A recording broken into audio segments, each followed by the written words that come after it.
Hello everyone. हमारे board के exams बहुत ज़्यादा पास आ चुके हैं। हमें बाकी सारे सब्जेक्ट की भी प्रिपरेशन करनी है।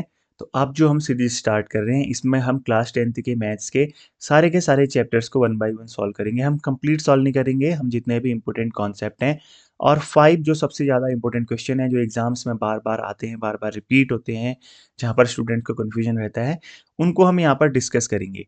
हमारी ये हम 25 से 30 मिनट से ज़्यादा इस वीडियो को हम कंटिन्यू नहीं करेंगे ताकि आप हर दिन 25 टू हाफ आवर दे सको मैथ्स के हर एक चैप्टर को, जिससे आपके कम समय में ज़्यादा मार्क्स आएँ। हमारा मेन एम यही रहेगा कि हम कम पढ़ाई करके ज़्यादा मार्क्स को गेन कैसे करें, हर दिन हम प्रॉपर रिवीजन कैसे करें।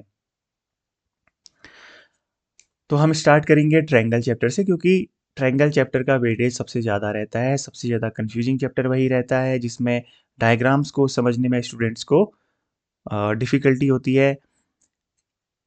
तो हम ट्रायंगल चैप्टर से स्टार्ट करेंगे, साथ ही साथ मैं इसमें मैं आपको कुछ इंपॉर्टेंट टिप्स भी दूंगा कि हमें बोर्ड के एग्जाम में आंसर राइटिंग किस तरीके से करनी होती है।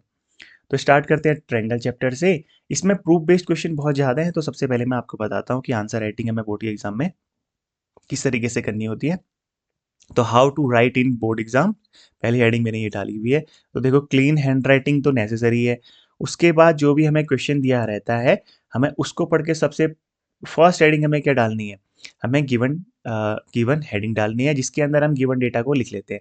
जनरली हम क्या करते हैं कि गिवन डेटा के अंदर हम क्वेश्चन को पढ़ने के बाद हम उसमें जो भी थ्योरी लिखी रहती है हम उसको पढ़ते हैं और वहाँ पर उसके अकॉर्डिंगली हम यहाँ पर लिख लेते हैं कि हमारे पास गिवन डेटा क्या है, वो चीज़ हम यहाँ पर लिख लेते हैं।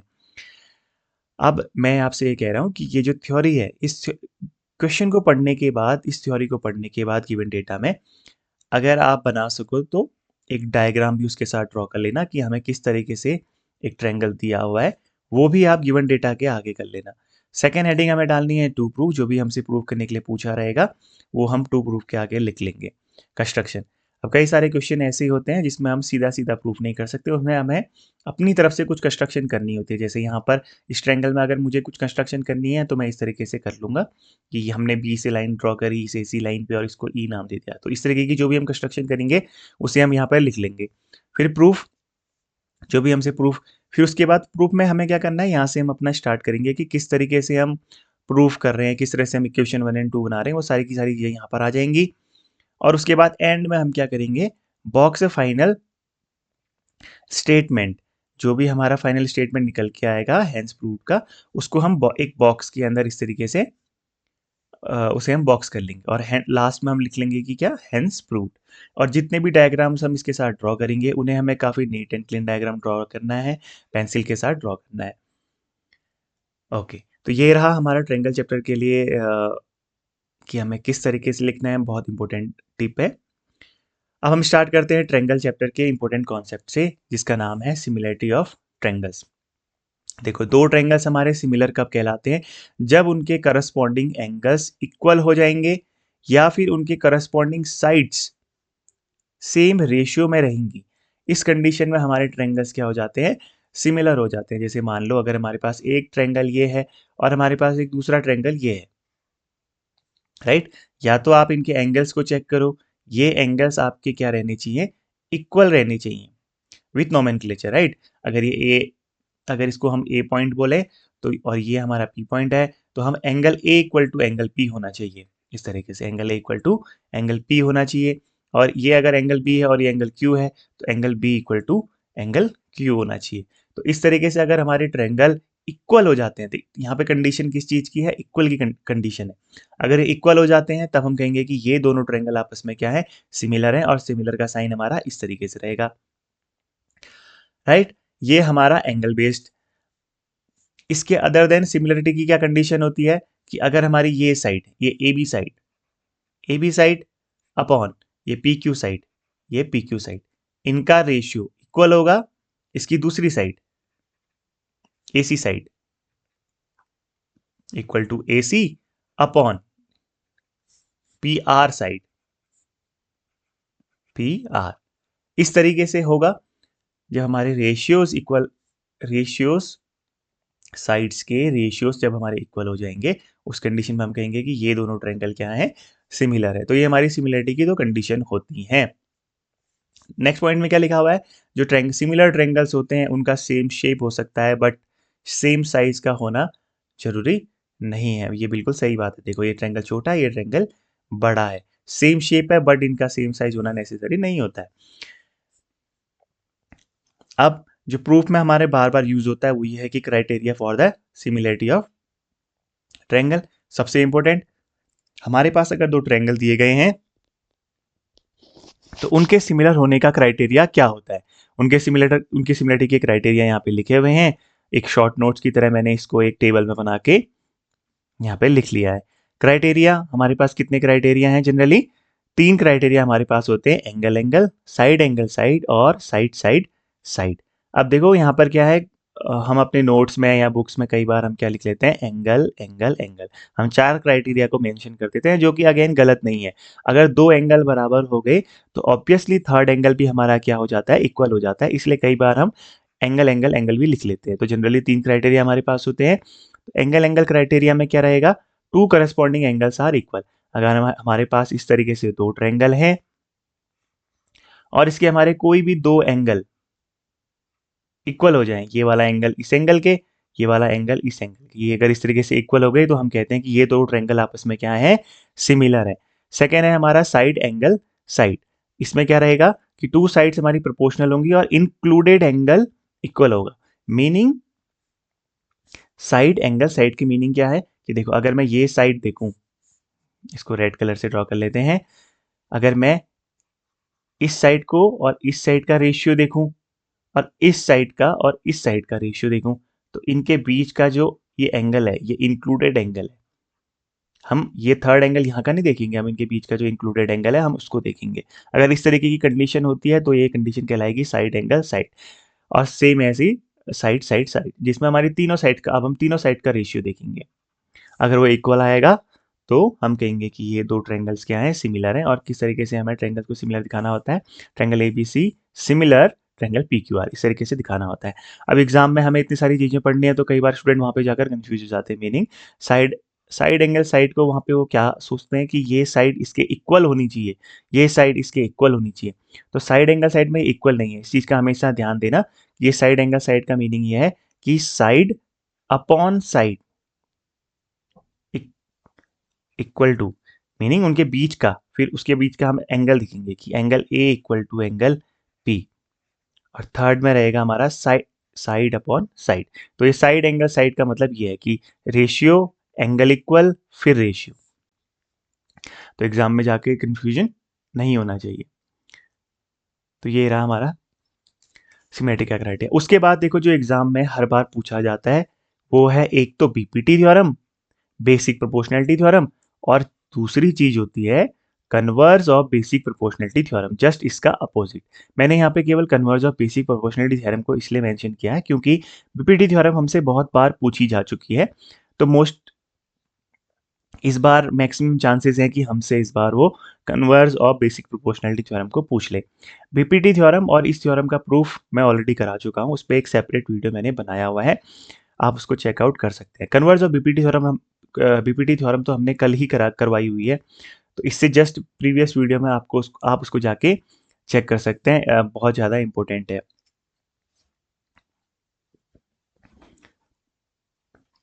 तो अभी हम कर लेते हैं, यहाँ पर हम क्वेश्चंस को कर लेते हैं।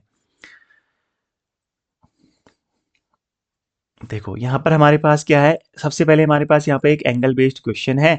एंगल बेस्ड, इस इन क्वेश्चंस को हम एंगल बेस्ड क्वेश्चन कहते हैं। देखो इस क्वेश्चन में किस तरीके से एक डायग्राम बनाया हुआ है और हमारे पास एंगल्स दिए हुए हैं। ये 55 डिग्री यहाँ पे दिया हुआ नहीं था, ये मैंने सॉल्व करके लिखा हुआ है। चलो हम पहले क्वेश्चन को पढ़ लेते हैं, रीड कर लेते हैं। इन फिगर, हमारे पास एक फिगर दिया हुआ है जहाँ पे angle O D C similar है एंगल ओ बी ए के। Angle O D C triangle O D C, ये वाला ट्रेंगल, ये वाला ट्रेंगल सिमिलर दिया हुआ है हमारा ट्रेंगल ओ बी ए के, ओ B A, O B A.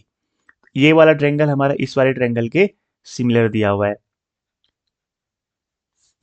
Okay, फिर उसके बाद हमें दिया हुआ है एंगल ओ बी ए, एंगल ओ बी ए, एंगल ओ बी ए ये हमारा 125 डिग्री दिया हुआ है। ठीक है, ये एंगल ओ बी ए नहीं रहेगा, ये angle O B A O B O A रहेगा। ये रहेगा हमारा angle O angle B O A. ठीक है, ये हमारा एंगल बी ओ ए रहेगा। क्यों? क्योंकि जो भी हमें एंगल दिया हुआ रहता है वो हमारा सेंटर में, उसको हम सेंटर में लिखते हैं। तो ये एंगल बी ओ सी, राइट, एंगल बी ओ सी, ये रहेगा हमारा एंगल बी ओ सी। यहाँ पे लिख लेते हैं इसको ठीक से, एंगल बी ओ सी। ये हमें 125 डिग्री दिया हुआ है, क्योंकि देखो जो भी एंगल हमें दिया रहता है उसे हम सेंटर में लिखते हैं। ऐसा नहीं होता कि हम बी को यहाँ लिख लेंगे या सी को यहाँ पर लिख लेंगे। तो एंगल बी ओ सी हमें दिया दिया है 125 डिग्री। ओके, देन हमसे पूछा है कि हमें क्या बताना, और दिया हमें angle C D O. Angle C D O, ये वाला एंगल देखो हमें ये 70 डिग्री दिया हुआ है। हमें फाइंड आउट करना है एंगल डी ओ सी को, हमें एंगल डी ओ सी को फाइंड आउट करना है, ये वाला एंगल हमें फाइंड आउट करना है। एंगल डी सी ओ, हमें angle D C O find out करना है, एंगल डी सी ओ हमें ये वाला ट्रायंगल फाइंड आउट करना है। और एंगल ओ ए बी, हमें ओ ए बी वाला ट्रायंगल फाइंड आउट करना है, हमें ये वाला ट्रायंगल फाइंड आउट करना है। तो देखो कितने सिंपल तरीके से ये हो जाएगा। इस डायग्राम को देखकर ही हम, इसको मैं हल्का सा पहले इरेज कर लेता हूँ। इस डायग्राम को देखकर ही हम बता सकते हैं कि हम इस क्वेश्चन को किस तरीके से सॉल्व कर सकते हैं। ओके, देखो यहाँ पे तो डायरेक्ट मैंने आंसर ही लिख दिया। ये अगर हम अगर हम इस लाइन को देखें, डी ओ बी लाइन को अगर हम देखें, तो इस लाइन पे ये एंगल हमें 125 डिग्री का ऑलरेडी दिया हुआ है। अब किसी भी लाइन पर बनने वाले एंगल्स का सम कितना होता है? 180 डिग्री। मतलब जब हम यहाँ से यहाँ तक का एंगल देखेंगे तो ये टोटल एंगल हमारा 180 डिग्री होना चाहिए। इसे बोलते हैं हम linear pair property.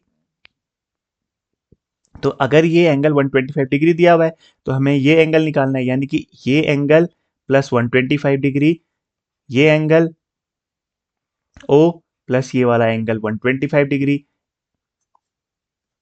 Equal to करके हमारे पास आना चाहिए कितना? 180 डिग्री। तो फर्स्ट लाइन में देखो हमने वही चीज करी हुई है। गिवन डेटा में यहाँ पे मैंने डायरेक्ट गिवन डेटा लिखा हुआ नहीं है क्योंकि इट्स नॉट कॉम्प्लिकेटेड। तो गिवन डेटा में जितनी चीजें दी हैं आपने यहाँ पर मेंशन कर देना उसे। ठीक है, क्वेश्चन से ये सारी चीजें मेंशन कर देना, फिर उसके बाद आप सॉल्यूशन पे आ सकते हो।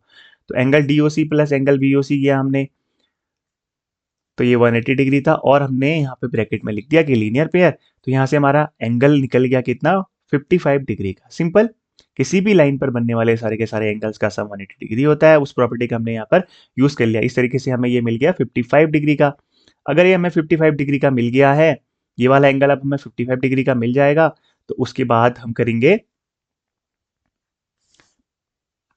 उसके बाद हम ट्रायंगल डीओसी में नेक्स्ट प्रॉपर्टी हम लगाएंगे। कौन सी property? Angle sum property. Angle sum property. Angle sum property क्या होती है? किसी भी ट्रायंगल के तीनों एंगल्स का सम 180 डिग्री आता है। तो ये 70 डिग्री है, 55 डिग्री हमने निकाल लिया है। तो नेक्स्ट जो एंगल हमारे पास आएगा वो किस तरीके से आएगा? हम इन तीनों एंगल्स का सम इक्वल टू 180 डिग्री कर देंगे। हम इन तीनों एंगल का सम इक्वल टू 180 डिग्री कर देंगे। अच्छा, यहाँ पे मैंने ये 2 बार लिख लिया। ओके ओके,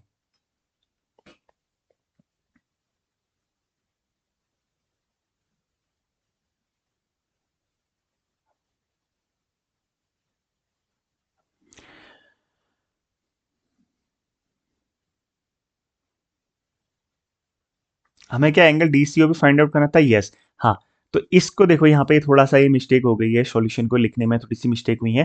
तो इसको यहाँ पर मत देखना, यहाँ पर इस तरीके से देखना कि ये 70 डिग्री, ये 75 डिग्री। तो हमें थर्ड एंगल को फाइंड आउट करना है, तो हम कैसे कर लेंगे?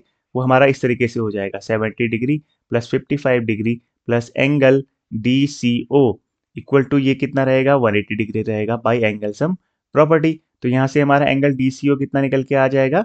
वो आ जाएगा हमारा 180 डिग्री माइनस 70 प्लस 55 कर लेंगे। 70 प्लस 55 यानी कि इन दोनों को ऐड करके हम इस साइड लेके जाएंगे, तो ये हमारा आ जाएगा कितना? 5, और ये 125। तो हमारा एंगल सी हमारा कितना निकल के आ जाएगा? यहाँ निकल के आ जाएगा 10 में से 5 गया 5, 7 में से 2 गया 55। अगेन ये भी हमारा कितना निकल के आ गया, 55 डिग्री निकल के आ गया। तो हमारा एंगल DCO भी अगेन 55 डिग्री निकल के आ गया। ये भी हमारा 55 डिग्री निकल के आ गया। आप देखो ये एंगल हमारा कितना हो जाएगा, ये भी हमारा 55 डिग्री हो जाएगा। ऐसा क्यों होगा, क्योंकि ये वर्टिकली अपोजिट एंगल्स हैं और साथ ही साथ हिंदी में बोलते हैं इसे शीर्षाभिमुख कोण, या हम समझने के लिए बोलते हैं कि क्या, आमने सामने के एंगल्स हमेशा इक्वल होते हैं। तो अगर ये 55 डिग्री है तो ये भी 55 डिग्री का हो जाएगा। ओके, अब ये भी हमारा 55 डिग्री का हो गया। तो अब देखो हमें यहाँ के एंगल्स को फाइंड आउट करने की कोई ज़रूरत नहीं है। हम सिंपली यहाँ पे इस प्रॉपर्टी का यूज़ करेंगे कि हमें ये दोनों ट्रायंगल जो हैं सिमिलर दिए हुए थे, ये वाला ट्रायंगल और ये वाला ट्रायंगल सिमिलर दिए हुए थे, यानी कि ये एंगल हमारा कितना हो जाएगा, ये हो जाएगा हमारा 55 डिग्री, और ये एंगल हमारा कितना हो जाएगा 70 डिग्री। ऐसा क्यों, क्योंकि अगर दोनों ट्रायंगल हमारे सिमिलर हैं तो अगर आप इस ट्रायंगल को उठा के इस ट्रायंगल के ऊपर रखोगे तो ये सी एंगल हमारा ए एंगल के ऊपर आएगा और ये डी एंगल हमारा बी एंगल के ऊपर आएगा, तो हमें बाकी बचे हुए एंगल भी मिल गए हैं। इस क्वेश्चन में बच्चों को कहाँ पर दिक्कत होती है ना, बच्चे क्या करते हैं कि इस पॉइंट को, ये जो ओ पॉइंट है, इस ओ पॉइंट को पिन करके, इस ओ पॉइंट को पिन करके इस ट्रायंगल को फ्लिप करने की कोशिश करते हैं। आपको इस ट्रायंगल को फ्लिप नहीं करना है, क्योंकि अगर आप इस ट्रायंगल को फ्लिप करोगे तो आपका जो ये डी एंगल है ना, ये ए एंगल के ऊपर आ जाएगा। तो आपको इसको फ्लिप नहीं करना होता है, आप इसको पिन करोगे। इस पिन को करने के बाद इस पूरे ट्रायंगल को आप इस तरीके से घुमाओ, आप एंटी क्लॉकवाइज घुमाओ, तो ये पॉइंट सी इसके ऊपर आएगा और ये पॉइंट डी इसके ऊपर, बी पॉइंट के ऊपर आएगा। तो सिमिलरिटी के ट्रायंगल चैप्टर के जितने भी क्वेश्चन होते हैं जहाँ पे हमें यहाँ पे इस तरीके से कॉम्प्लिकेटेड डायग्राम होता है, आप जो मन में सोचते हो, तो हमेशा इस चीज़ को अप्लाई किया करो, एक पॉइंट को पिन करके सॉल्व कर लिया करो। तो इस तरीके से हमारा क्वेश्चन सॉल्व हो गया। उसके बाद है हमारा 6.2 का क्वेश्चन नंबर 9। इस क्वेश्चन में हमें क्या दिया हुआ है, given that ABCD is a trapezium in which AB parallel to DC and the diagonal AC and BD intersect each other at O। हमें शो करना है AO upon BO equal to CO upon DO। ये चीज हमें यहाँ पर proof करनी है। तो देखो ट्रेपेजियम दिया हुआ है जहाँ पे ये AB साइड पैरेलल है किसके, DC साइड के पैरेलल है। हमें प्रूफ करना है कि AO अपॉन BO ये वाली साइड होगी CO अपॉन DO के। तो इस क्वेश्चन को करने का क्या तरीका है कि हम क्या करेंगे, ये जो AD साइड है, इस AD साइड में यहाँ से हम एक कंस्ट्रक्शन करते हैं, हम यहाँ से एक लाइन ड्रॉ करते हैं। इस तरीके से हमने PQ लाइन ड्रॉ कर ली है, जो क्या करती है, इस डायगोनल को O पॉइंट पर कट करती है। ये हमारी कंस्ट्रक्शन होगी और ये सारी की सारी चीजें हमने यहाँ पर लिखी हुई हैं, ठीक है। और कंस्ट्रक्शन किस तरीके से करी, ये जो PQ लाइन है वो AB लाइन के पैरेलल है और ये PQ लाइन इस DC लाइन के पैरेलल है। अब इस क्वेश्चन में देखना, एक चीज में ध्यान देना होता है, जब हम इक्वेशन बनाएंगे तो उसमें एक चीज में ध्यान देना कि ये जो साइड है ना, जब हम इक्वेशन 1 एंड 2 को ड्रॉ करेंगे बनाएंगे तो ये एक साइड, हमें वो ट्रायंगल लेने हैं जिसमें ये एक साइड, कम से कम एक साइड कॉमन रहनी चाहिए, तभी हम इक्वेशन बनाने के बाद लेफ्ट हैंड साइड और राइट हैंड साइड को इक्वल प्रूफ कर पाएंगे। ओके, तो सबसे पहले हम कौन सा ट्रायंगल ले लेंगे, ट्रायंगल ADC। हम ट्रायंगल ADC को ले लेते हैं। उसमें हम क्या कहेंगे कि ये लाइन इनके पैरेलल है और इसको यहाँ पर कट करती है, इस ट्रायंगल को, AC लाइन को O पे कट करती है। तो यानी कि अब इनके रेशियो देखो, AP upon PD equal to AO upon CO हो जाएगा, है ना। AP upon PD equal to AO upon CO हो जाएगा। अभी यहाँ पे हमने इसमें नीचे को मैंने प्रूफ को सॉल्व किया हुआ है, तो आप यहाँ पे देख लेना। साथ ही साथ दूसरा जब हम ट्रायंगल लेंगे तो अब हम कौन सा ट्रायंगल लेंगे, ये वाला। साइड वही रहनी चाहिए, आप इस साइड का ट्रायंगल जाके मत ढूंढने लग जाना, हमें इस साइड को कॉमन रखना है, इस चीज को ध्यान देना। इस तरीके के जितने भी क्वेश्चन होंगे, फिर हम लेंगे ये वाला ट्रायंगल, है ना। अगेन इस ट्रायंगल में AP upon PD equal to, अब क्या हो जाएगा, BO अपॉन DO। तो यहां से इस तरीके से हमारी दो इक्वेशन बन जाएंगी, देखो, है ना। AP upon PD equal to BO upon DO बन गया, और दूसरे ट्रायंगल को देख के AP upon PD equal to AO upon CO बन गया।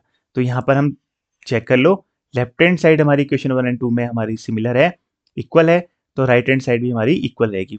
बाय कंपेयरिंग 1 एंड 2 हमारा ये हो गया BO upon AO equal to AO upon CO, right hand side हमारी इक्वल होगी। ठीक है, अब जो हमें क्वेश्चन में पूछा था कि वो हमें AO upon B equal to CO upon DO पूछा था, है ना, तो यहाँ पे रेसिप्रोकल नहीं, यहाँ पे हमने क्या किया, क्रॉस मल्टीप्लीकेशन कर दिया। हमने BO को यहाँ मल्टीप्लाई कर दिया और CO को हमने यहाँ सेंड कर दिया। तो ये बन गया हमारे पास AO upon B equal to CO upon DO, वही हमसे पूछा हुआ था, हेंस प्रूव्ड। देखो नेक्स्ट क्वेश्चन भी सेम टू सेम है। अगर आप अपनी एक्सरसाइज 6.3 का क्वेश्चन नंबर 3 जाके चेकआउट करोगे, वो भी सेम टू सेम है। तो एग्जाम में कंफ्यूज नहीं करना है, या तो वो आपको कंस्ट्रक्शन करके आपको प्रूव करना पड़ेगा, या फिर आपको कैसे प्रूव करना पड़ेगा, आपको वो पूछ देगा आप बाय यूजिंग सिमिलैरिटी आपको सिमिलैरिटी क्राइटेरिया का यूज करके दोबारा से यही चीज को प्रूव करना है। देखो वहां पे AO अपॉन CO लिखा था, यहाँ पे क्या लिखा हुआ है, OA अपॉन OC। वहां पे BO अपॉन DO लिखा था, यहाँ पे लिखा है OB अपॉन OD, राइट। तो अब यहाँ पर हमें सिमिलैरिटी क्राइटेरिया का यूज करना है। कंडीशन दे दी है उसने, क्या देखो, ये एक ट्रेपेजियम ABCD है जहाँ पे AB पैरेलल टू DC है, यानी कि अब हमें ट्रेपेजियम दिया हुआ है, जिस ट्रेपेजियम में ये AB पैरेलल टू क्या है, DC है। हमें यूज करना है सिमिलैरिटी क्राइटेरिया का, हमें कंस्ट्रक्शन करने की यहाँ पे कोई जरूरत है नहीं। तो कंस्ट्रक्शन करने की हमें जरूरत नहीं है, और हमें वही चीज को दोबारा से प्रूफ करना है। तो देखो कितने इजीली ये हो जाएगा। ये सबसे पहले आप इस एंगल को देखो और इस एंगल को देखो, ठीक है, एंगल AOB और एंगल DOC, ये दोनों एंगल्स आपस में क्या हैं, एक दूसरे के आमने सामने हैं, यानी कि ये एंगल्स हैं हमारे वर्टिकली अपोजिट एंगल। आमने सामने के एंगल्स हमेशा क्या रहते हैं, इक्वल रहते हैं। तो हमें भैया एक एक एंगल तो हमें मिल गया इक्वल। अब हम चले गए एंगल A में, इस वाले एंगल को देखो और यहाँ पर इस वाले एंगल को देखो।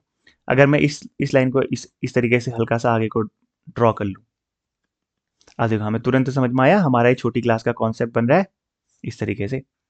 दो पैरेलल लाइंस हैं और उसको एक थर्ड लाइन कट कर रही है ना। तो यानी कि अब जो ये एंगल्स बन गए, एंगल A और एंगल C, ये वाला एंगल और ये वाला एंगल, ये क्या है, हमारे अल्टरनेट इंटीरियर एंगल्स हैं। तो दो पैरेलल लाइंस को जब एक थर्ड लाइन कट करती है तो अल्टरनेट इंटीरियर एंगल्स क्या होते हैं, इक्वल होते हैं। तो ये एंगल इक्वल हो गए। सेम टू सेम ऐसे ही इस लाइन को आगे को ड्रॉ करो और इस लाइन को आगे को ड्रॉ करो, तो पैरेलल लाइन को कट कर रही है। तो यहाँ पर again angle B equal to angle हमारा ODC इक्वल हो जाएगा, यानी कि तीनों के तीनों एंगल हमारे इक्वल हो गए। तो हम कह सकते हैं बाय यूजिंग ए क्राइटेरिया, यानी कि सिमिलर कौन सा criteria, by angle angle angle similarity criteria, दोनों ट्रायंगल हमारे सिमिलर हो गए। सिमिलर हो गए तो उनकी साइड्स का रेशियो क्या हो जाएगा, इक्वल हो जाएगा। तो वही चीज हमने यहाँ पे कर ली, हैंस प्रूव्ड। बस ये इन दोनों क्वेश्चन में ध्यान देना होता है कि एक में हमें कंस्ट्रक्शन करनी है और दूसरे वाले क्वेश्चन में हमें कंस्ट्रक्शन नहीं करनी है, हमें उसमें सिमिलरिटी क्राइटेरिया का यूज करना होता है। नेक्स्ट क्वेश्चन हमसे क्या पूछा गया है, दो क्वेश्चन हमारे पास बचे हैं। नेक्स्ट क्वेश्चन हमसे पूछा है, D is a point on the side BC of a triangle ABC such that angle ADC equal to angle BAC. Show that CA square equal to CB dot CD। देखो इस question में ना students को कहाँ पे confusion होता है कि कई सारे स्टूडेंट्स क्या करते हैं, मैक्सिमम बहुत सारे स्टूडेंट्स की हैबिट रहती है कि वो जब हम सिमिलरिटी क्राइटेरिया करते हैं तो हमारे पास इस तरीके से दो ट्रायंगल दिए रहते हैं ना। अब ये डायग्राम थोड़ा सा कॉम्प्लिकेटेड है, तो बच्चे इसको समझने की कोशिश करते हैं कि किस तरीके से हम इस एंगल को इस एंगल डी के ऊपर, अगर हम इन दोनों डायग्राम को सेपरेट करके देखेंगे तो किस तरीके से हम इस डायग्राम को इसके ऊपर रख के हम चेक कर सकते हैं कि हाँ कौन सा एंगल किसके ऊपर फिट हो रहा है, किस तरीके से सिमिलरिटी बन रही है। तो स्टूडेंट उस चीज़ में बहुत ज़्यादा कंफ्यूज हो जाते हैं। तो खैर अभी एग्जाम का टाइम है तो हम उतना ज़्यादा उसमें मैं आपको अभी उतना ज़्यादा डीप नहीं ले जाना चाहता हूँ। बस मैं आपको ये बता देता हूँ कि ये दो डायग्राम है ना, इसमें जो ये ए पॉइंट है, दो डायग्राम को इस तरीके से मर्ज किया हुआ है। मान लो अगर ये पी पॉइंट था और ये पॉइंट दूसरा डायग्राम जो था वो इस तरीके से ए था, ठीक है। तो जब इन दोनों डायग्राम को हमने आपस में मर्ज किया तो हमारे पास ये डायग्राम, थर्ड डायग्राम हमारा इस तरीके से बन गया। तो अब ये पॉइंट क्या हो जाता, या तो इस पॉइंट को आप पी नाम देते, या इस पॉइंट को आप ए नाम देते, या आप इसको पी ए लिखते। तो इस पॉइंट को हमने पी ए नहीं लिखा, हमने यहाँ पे पी को रिमूव कर दिया है, हमने केवल ए पॉइंट को लिखा हुआ है। तो इसका कॉन्सेप्ट कुछ इस तरीके से होता है। खैर एग्जाम टाइम है और अभी हम ज़्यादा कन्फ्यूजन नहीं करेंगे, तो सिंपली देखो अभी मैं बताता हूँ आपको दूसरी मेथड से किस तरीके से करना होता है। यहाँ पे हम अगेन सबसे पहले आप गिवन डेटा लिखोगे, हमें क्या प्रूफ करना है वो लिखोगे, जितनी भी चीज़ें मैंने बताई हैं, तो उसके बाद हम प्रूफ में आ गए। हमने इन ट्रायंगल एडीसी को देखा, हमने ट्रायंगल एडीसी देखा और ट्रायंगल बीएसी देखा, हमने ये बड़ा वाला पूरा का पूरा बड़ा वाला ट्रायंगल देखा। तो इस ट्रायंगल में हमें क्या दिया हुआ है, एडीसी ये वाला ट्रायंगल और बीएसी ट्रायंगल, ये दोनों ट्रायंगल से हमें क्या दे रखे हैं,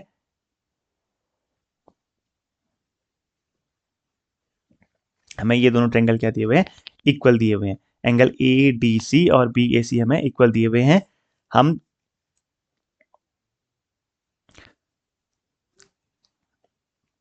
अब उसके बाद क्या है, देखो इन दोनों ट्रायंगल में ना, ये एंगल ए डी सी, ठीक है, ये वाला ट्रायंगल, ये वाला ट्रायंगल, ये वाला एंगल और ये वाला एंगल हमारा इक्वल दिया हुआ है। दोनों ट्रायंगल के लिए हमारा एंगल सी कॉमन रहेगा, तो सिंपल हो गया। दो एंगल अगर हमें इक्वल मिल गए तो हमें ज़्यादा सोचने की जरूरत ही नहीं है। हमने ये बोल दिया कि ट्रायंगल ए डी सी और ट्रायंगल बी ए सी हमारे क्या हो जाएंगे, सिमिलर हो जाएंगे। कौन से क्राइटेरिया का यूज करके, by angle angle similarity criteria का यूज करते हुए ये दोनों के दोनों ट्रायंगल हमारे सिमिलर हो गए। Very simple. तो अगर आप इस डायग्राम को समझने की कोशिश करते हैं कितना डिफिकल्ट हो जाता है, जबकि क्वेश्चन इतना सिंपल है। इसीलिए ये बड़े मार्क्स में 4-5 मार्क्स के क्वेश्चन में ये क्वेश्चन कई बार आया हुआ है बोर्ड के एग्जाम में। अब देखो हमें रेशियो को किस तरीके से देखना है, दूसरी मेथड ये है, मैं यहाँ पे देखूंगा सी ए, ठीक है, थर्ड टू फर्स्ट किया तो दूसरे ट्रेंगल में भी मैं थर्ड टू फर्स्ट करूंगा, यानी कि सी ए अपॉन सी बी, यहां से सी बी आ गया, इक्वल टू सेकेंड में मैंने किया C D, third to second, तो सेकेंड ट्रेंगल में again third to second, C D upon C A. इस तरीके से करना है। आप यहाँ पे डायग्राम को समझने की कोशिश करोगे तो रेशियो निकालने में कंफ्यूजन हो जाएगा। तो जो सेकंड सेकंड मेथड है, जो मैं यहाँ पे आपको सेकंड मेथड बता रहा हूँ, इस तरीके से आप में आपने यहाँ पे रेशियो को लिख लेना है। आपने रेशियो को लिख लिया, फिर वही क्रॉस मल्टीप्लिकेशन कर लिया, इसको यहाँ मल्टीप्लाई कर लिया, इसको यहाँ मल्टीप्लाई कर लिया, तो सी ए दो बार मल्टीप्लाई हो गया, तो सी ए स्क्वायर, इसको ब्रैकेट में लिख लेना इस तरीके से, C A square equal to C B into C D. तो हैंस हमारा प्रूफ हो गया। आप समझे इसमें क्यों ये क्वेश्चन बोर्ड का फेवरेट है और बार बार आता है, क्योंकि आप डायग्राम को समझने की कोशिश करोगे और वहां पे कंफ्यूजन हो जाएगा। तो सिंपली जो ये मेथड मैंने बताई है थर्ड पॉइंट में, इसको यहाँ पर यूज कर लेना। नेक्स्ट क्वेश्चन है हमारे पास, क्वेश्चन नंबर 15 6.3 का। A vertical pole of length 6 metre cast a shadow 4 metre long. एक हमारे पास 6 मीटर का पोल है, ए बी पोल है जो यहाँ पे दिया हुआ है, ये 6 मीटर का है और ये 4 मीटर की शेडो को कास्ट करता है। एट द सेम टाइम एक दूसरा टावर है पी क्यू टावर, वो 28 मीटर की शेडो को कास्ट करता है, लेकिन हमें पी क्यू में इसकी हाइट नहीं पता, हमें इसकी हाइट को पता करना है। ठीक है, अब कई सारे बच्चे इसमें क्या करेंगे ना, इसको हाइट एंड डिस्टेंस का क्वेश्चन मान के एग्जाम में सॉल्व करना शुरू कर देते हैं, कंफ्यूजन में आने के बाद भी इस क्वेश्चन को इस तरीके से सॉल्व करते हैं। तो हमें ऐसा नहीं करना है, हमें इसमें सिमिलैरिटी का क्राइटेरिया यूज करना है। ये ट्रायंगल ए बी सी है, ये ट्रायंगल पी क्यू आर है, तो सिंपली देखो जब भी इस तरीके से वर्टिकल पोल, बिल्डिंग, टावर के क्वेश्चन आते हैं तो हमें ये मान के चलते हैं कि ये 90 डिग्री के एंगल में ही होगा। ऐसा तो होगा नहीं अगर कोई पोल है तो इस तरीके से तिरछा होगा, वो हमेशा ग्राउंड में 90 डिग्री के एंगल में ही लगे रहता है, ये हमें मानना होता है। तो ये 90 डिग्री का एंगल हमें मिल गया, यानी कि ये राइट एंगल्ड ट्रायंगल बन गया। अगर हम ए को सी से मिलाएं और पी को आर से मिलाएं तो ये हमारा राइट एंगल्ड ट्रायंगल बन गया। ठीक है, तो वही चीज हमने यहाँ पे लिख ली है फर्स्ट पॉइंट में। Angle C equal to angle R हो जाएगा, ये जो एंगल है एंगल सी, ये एंगल आर के इक्वल हो जाएगा, क्योंकि ये एंगल ऑफ शेडो है। देखो जब हम बिल्डिंग और टावर के क्वेश्चन को करते हैं तो वहां पर हम बोलते हैं ना कि जैसे हम आगे को बढ़ते रहते हैं तो हमारा एंगल बड़ा होते रहता है। यहाँ पे हमारे एंगल दोनों सेम क्यों है, क्योंकि भाई ये आपकी अर्थ है, अगर सन यहाँ पर है तो हर किसी के लिए वो सेम ही एंगल पे रहेगा। ऐसा नहीं है कि वो आपके एंगल वहां पे चेंज होते रहेंगे। तो ये एंगल क्या हो गया हमारा, सेम हो गया। सन का एंगल भी आप कह सकते हो कि सेम है और ये वाला एंगल भी सेम है आप कह सकते हो। तो बस हमें भाई एंगल एंगल क्राइटेरिया, ये दोनों ट्रायंगल हमारे क्या हो गए, सिमिलर हो गए, यानी इनकी साइड्स का रेशियो अब क्या हो जाएगा, इक्वल हो जाएगा। वही चीज हमने यहाँ पर लिख दी।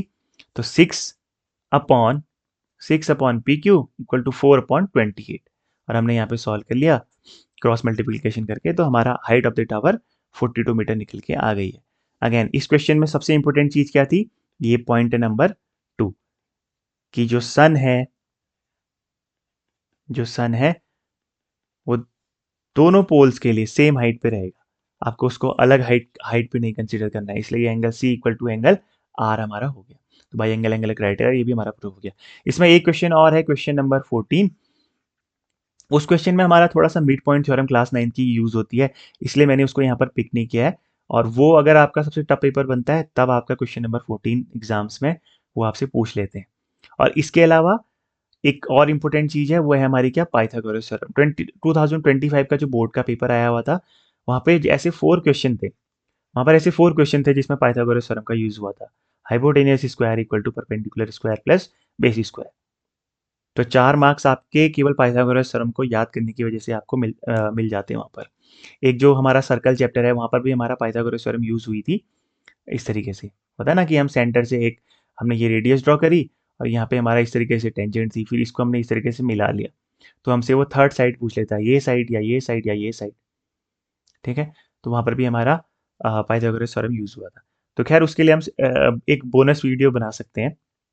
मैं उसके लिए एक बोनस वीडियो बना के क्वेश्चन नंबर 14 और पाइथागोरस का 10 मिनट का बोनस वीडियो बना के अपलोड कर दूंगा, आप उसको चेकआउट कर सकते हैं। तो ये हमारा 25 टू 30 मिनट का वीडियो रहेगा। ट्रायंगल चैप्टर तो फिर भी बहुत ज़्यादा बड़ा है, इसलिए इसमें कम से कम 2 वीडियो लगते हैं, क्योंकि बीपीटी थ्योरम ये सब चीज़ें। ओके, अब हम कल को हम नेक्स्ट चैप्टर को करेंगे। इस फर्स्ट वीडियो को, इस ट्रायंगल चैप्टर को हम यहीं पर अब फिनिश करते हैं। Thank you.